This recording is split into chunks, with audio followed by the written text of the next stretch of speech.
Aux Pays-Bas, le raz-de-marée de Geert Wilders, un nouveau paysage politique émerge. Les Pays-Bas sont secoués par un bouleversement politique majeur. Les partis traditionnels, optimistes suite aux récents sondages qui les replaçaient dans la course face aux nouveaux acteurs politiques tels que le mouvement agriculteur citoyen et le nouveau contrat social, voient leurs espoirs déçus.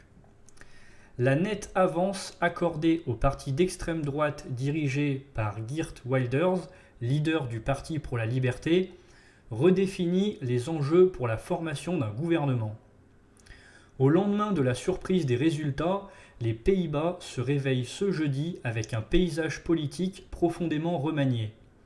Le Parti pour la liberté, le PVV, de Geert Wilders, avec 37 sièges, obtient près d'un quart des 150 sièges au total de la deuxième chambre des États généraux, le propulsant ainsi en tête du Parlement.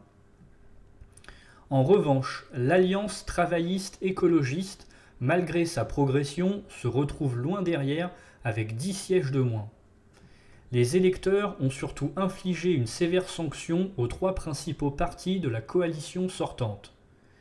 D66, au centre-gauche, subit le pire revers en perdant 15 sièges, suivi des libéraux, le parti de l'ancien Premier ministre Mark Rutte, et des chrétiens démocrates, tous deux perdant une dizaine de sièges. Notons que Pieter Omtzigt, issu du parti chrétien démocrate et fondateur du nouveau contrat social, le NSC, en août, entre au Parlement dès sa première participation avec 20 sièges. Les spéculations sur les coalitions vont bon train, bien que les partis de la coalition sortante affirment ne pas vouloir gouverner avec Geert Wilders. Traditionnellement, bien que cela ne soit pas une règle absolue, le Premier ministre provient du parti le mieux représenté au Parlement, comme l'a souligné Philippe Mongrain, chercheur en sciences politiques à l'université d'Anvers en Belgique, lors d'une interview.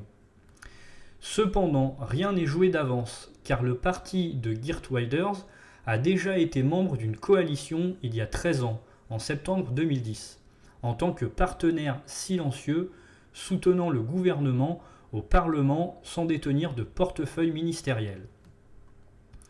En août dernier, pour la première fois, le VVD de Mark Rutte a déclaré ne plus exclure la possibilité de participer à une coalition aux côtés de l'extrême droite. Il reste à voir si cette position tiendra alors que l'extrême droite est désormais de loin le plus grand parti. Et vous, qu'en pensez-vous? N'hésitez pas à me le faire savoir dans la section commentaires. Vous pouvez liker, partager, vous abonner à la chaîne YouTube si vous appréciez mon contenu et que vous souhaitez me soutenir. Vous pouvez activer la cloche des notifications pour être au courant de chaque nouvelle vidéo. Bonne soirée à tous et à toutes. À la prochaine.